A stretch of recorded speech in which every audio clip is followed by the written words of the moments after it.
छात्रों, आपके रसायन विज्ञान में हेलो एल्केन और हेलो एरीन पाठ चल रहा है। हेलो एल्केन में एक टॉपिक आपका केवल रह गया है जिसको आज समाप्त करेंगे। तो ये है समतल ध्रुवित प्रकाश, प्लेन पोलराइज्ड लाइट।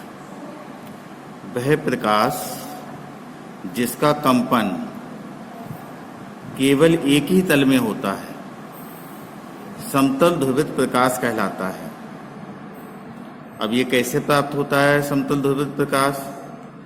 जब हम साधारण प्रकाश को निकोल प्रिज्म में से गुजारते हैं तब समतल ध्रुवित प्रकाश प्राप्त होता है। जैसे ये साधारण प्रकाश है, इसका संचरण कंपन चारों दिशाओं में सभी तलों में होता है। जब इस साधारण प्रकाश को निकोल प्रिज्म में से गुजारते हैं तो इसका संचरण देखिए आपका एक ही तल में रह जाता है। तो इस प्रकार को समतल ध्रुवित प्रकाश कहते हैं। अब अगला हेडिंग है ध्रुवण घूर्णकता, ऑप्टिकल एक्टिविटी। तो वे पदार्थ जो समतल ध्रुवित प्रकाश के तल को किसी कोण पर घुमा देते हैं प्रकाशिक सक्रिय पदार्थ ऑप्टिकली एक्टिव सब्सटेंस कहलाते हैं। जो समतल ध्रुवित प्रकाश है जिसका संचरण केवल एक ही तल में होता है, जो पदार्थ समतल ध्रुवित प्रकाश के तल को किसी भी कोण पर घुमा दें तो वो ऑप्टिकली एक्टिव सब्सटेंस कहलाएंगे। तथा ये घटना ध्रुवण घूर्णकता कहलाती है, ऑप्टिकल एक्टिविटी कहलाती है। और वे पदार्थ जिनका घूर्णक तल पर कोई प्रभाव नहीं पड़ता है, अर्थात ऐसे पदार्थ जो समतल ध्रुवित प्रकाश के तल को किसी भी कोण पर नहीं घुमा पाते हैं, उन पदार्थों को ध्रुवण अघूर्णक ऑप्टिकली इनएक्टिव कहते हैं। तो दो प्रकार के पदार्थ हो गए। कुछ ऐसे पदार्थ हैं जो समतल ध्रुवित प्रकाश के तल को घुमाने की प्रवृत्ति रखते हैं, वो ऑप्टिकली एक्टिव सब्सटेंस कहलाते हैं, पदार्थ कहलाते हैं। और जो पदार्थ समतल ध्रुवित प्रकाश के तल को नहीं घुमा पाते हैं उन्हें ऑप्टिकली इनएक्टिव कहते हैं।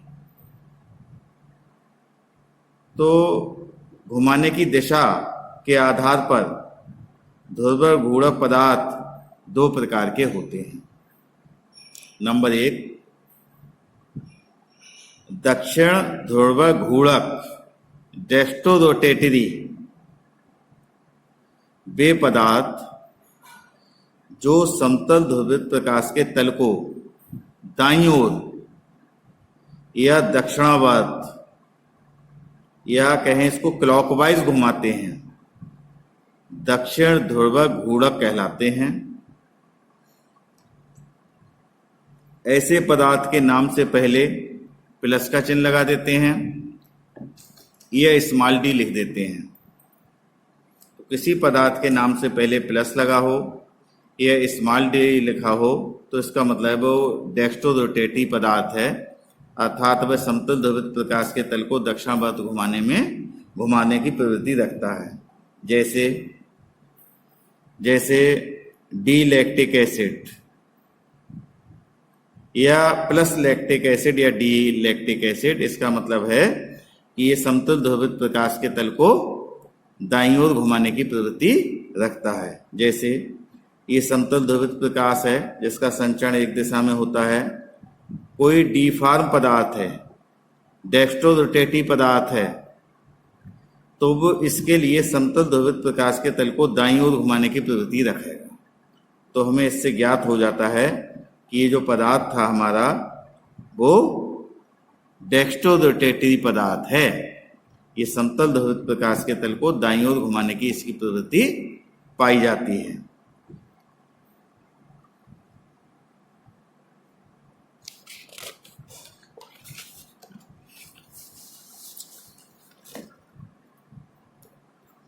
दूसरा प्रकार है वाम ध्रुवण घूर्णक लीबोरोटेटरी।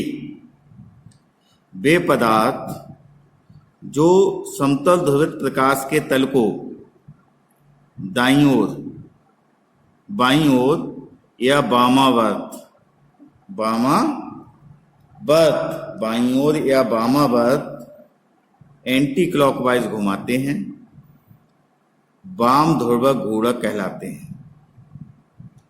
ऐसे पदार्थों के नाम से पहले माइनस या एल लिखकर व्यक्त करते हैं, जैसे माइनस लैक्टिक एसिड या एल लैक्टिक एसिड। इसका मतलब है कि ये लैक्टिक एसिड जो है समतल ध्रुवित प्रकाश के तल को बाईं ओर घुमाने की प्रवृत्ति रखता है। जैसे ये चित्र द्वारा समझें, ये ध्रुवित प्रकाश है, कोई डी फार्म यौगिक है। जब इसमें से समतल ध्रुवित प्रकाश के तल को गुजारेंगे तो इसको ये बाईं ओर घुमाने की प्रवृत्ति इसमें होती है, इसलिए ये लेबोरोटेटरी पदार्थ कहलाता है। अब ये ध्रुवण घूर्णकता का क्या कारण है?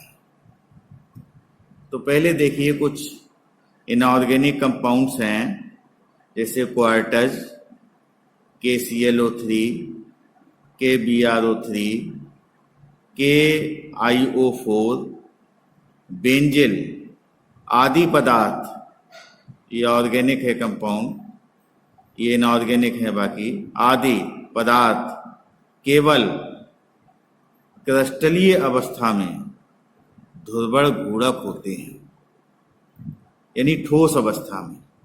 अगर इनको गला लें या इनका विलयन बना लें तो इनमें ध्रुवण घूर्णकता का गुण समाप्त हो जाता है। क्यों हो जाता है? क्रिस्टलीय अवस्था में केवल ये ध्रुवण घूर्णक क्यों हैं? क्योंकि ये पदार्थ केवल क्रिस्टलीय अवस्था में असम्मित होते हैं। अर्थात हम कहें वे पदार्थ ध्रुवण घूर्णक होंगे जो असम्मित होते हैं। जब हम इनको गलाते हैं या इनका विलयन बना लेते हैं तो इनकी क्रिस्टलीय संरचना नष्ट हो जाती है और ये जो है ऑप्टिकली इनएक्टिव हो जाते हैं। ध्रुवण अघूर्णक हिंदी में कहें तो हो जाते हैं। दूसरा देखिए कारण, ध्रुवण घूर्णकता का गुण ऐसे कार्बनिक यौगिकों में पाया जाता है जिनमें कम से कम एक असम्मित कार्बन परमाणु होता है। असम्मित कार्बन परमाणु का क्या मतलब है? अर्थात उस कार्बन की चारों संयोजकताएं चार भिन्न प्रकार के परमाणु या समूह से जुड़ी होती हैं। जैसे एग्जाम्पल देखिए, ये कार्बन परमाणु है, इसकी एक संयोजकता COOH से जुड़ी है, एक NH3 से सेटिस्फाई है, NH2 से, एक CH3 से सेटिस्फाई है, एक हाइड्रोजन से सेटिस्फाई है। तो ये चार अलग अलग परमाणु या समूह से ये चारों संयोजकताएं इसकी जुड़ी हैं, इसलिए इस कार्बन को कहते हैं असम्मित कार्बन। तो ये असम्मित कार्बन परमाणु होना आवश्यक है। और कंडीशन क्या है? तथा अणु में कोई सम्मित तल ना हो। दूसरी कंडीशन है, एक हो गई कम से कम एक असम्मित कार्बन परमाणु होना चाहिए। दूसरी कंडीशन है अणुओं में कोई सम्मित तल ना हो। जैसे एग्जाम्पल से समझिए, ये देखिए सम्मित तल है, समान प्रकार के ये दो कार्बन परमाणु हैं, अलग अलग असम्मित भी हैं ये, लेकिन इनका जो तल है वो सम्मित है। ये देखिए इस कार्बन से B ऊपर है, इसमें B इसके नीचे है। ये आपका A बाईं ओर है, इसमें भी A बाईं ओर है, इसमें D दाईं ओर है, इसमें भी D दाईं ओर है। तो इसका तल कैसा है? सम्मित। समान प्रकार से दोनों ये दो पार्ट जो इसके हो रहे हैं, दो भाग, वो समान है, इसको कहते हैं सम्मित तल है। तो ये ध्रुवण अघूर्णक होगा। तो दूसरी कंडीशन हो गई कि सम्मित तल ना हो, तथा अणु अपने दर्पण प्रतिबिंब पर अध्यारोपित ना हो। अर्थात उसका जो है जो दर्पण प्रतिबिंब बने वो उसको सुपर इम्पोज ना करे। सुपर इम्पोज का क्या मतलब है? देखिए इसको समझिए। जैसे एग्जाम्पल है, इस सी से कार्बन से एक ये ए जोड़ा है, इधर बाई जोड़ा है, ये एक्स जोड़ा है, ये बी जोड़ा है। ये दूसरा है, इस सी से ए जोड़ा है, ये बी जोड़ा है, ये एक्स जोड़ा है और ये बाई जोड़ा है। ये वाला ये बाई है, ये बाई जोड़ा है, इससे बाई जोड़ा है। तो सुपर इम्पोज का मतलब है कि अगर इसके लिए हम पेपर को ऐसे ही काट लें, काटने के बाद में इस पेपर को इसके ऊपर रखें तो इसको पूर्णतया नहीं ढकेगा, पूर्णतया नहीं ढकेगा। देखिए ए के ऊपर ए आ जाएगा, एक्स के ऊपर एक्स आ जाएगा, लेकिन इधर क्या है बाई और इधर क्या है बी, तो ये इसको पूर्णतया नहीं ढकेगा। ये बी है तो इधर क्या है बाई है, तो सुपर इम्पोज इसको नहीं करेगा। जैसे आप हथेली ले लें अपने दोनों हाथ की, तो ये हथेली एक दूसरे को सुपर इम्पोज नहीं करती हैं। देखिए आप ऐसे करके हथेली को, ये हथेली है, इस हथेली को इस हथेली के ऊपर ऐसे करके रखेंगे तो इस अंगूठे के ऊपर ये छोटी वाली उंगली आएगी, इधर जो है छोटी उंगली के ऊपर अंगूठा आएगा, तो ये एक दूसरे को सुपर इम्पोज नहीं करते हैं, यानी अध्यारोपित नहीं करते हैं। तो ये जो है आपकी 3 कंडीशन हो गई। कम से कम एक असम्मित कार्बन परमाणु होना चाहिए और उसका जो तल है वो सम्मित ना हो और अणु अपने दर्पण प्रतिबिंब पर अध्यारोपित ना होता हो। 3 कंडीशन होंगी तो ऑप्टिकली एक्टिव होगा, ध्रुवण घूर्णक होगा पदार्थ। अब इसमें तीसरी फॉर्म और बनती है जो ऑप्टिकली इनएक्टिव होती है। डी फॉर्म और एल फॉर्म की समणुक मात्रा मिलाने पर डीएल, यह इसको कहते हैं रेशमिक पदार्थ प्राप्त होता है। यह ध्रुवण अघूर्णक होता है, ध्रुवण अघूर्णक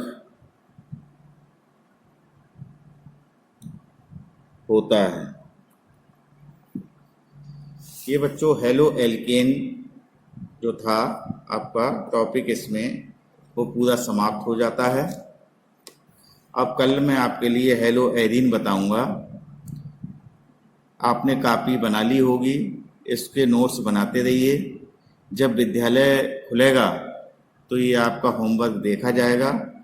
इस चैप्टर को पढ़ते भी रहिए, क्योंकि इस चैप्टर के अंत में हम कुछ आपके लिए होमवर्क देंगे, कुछ क्वेश्चन देंगे जो आपको करने हैं।